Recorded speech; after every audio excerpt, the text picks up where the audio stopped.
Okay, continue to learning English with my video about my daily morning routine. Okay, please.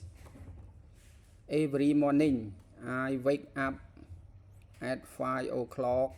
First I make my bed and brush my teeth.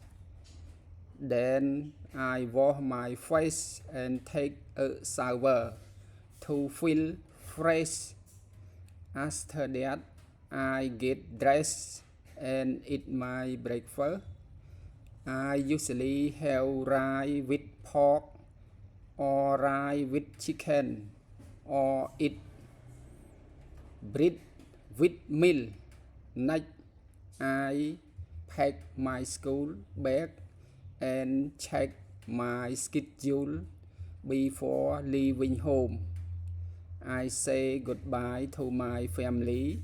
Finally, I go to school at 7 o'clock and start the class with students at 7:30 a.m.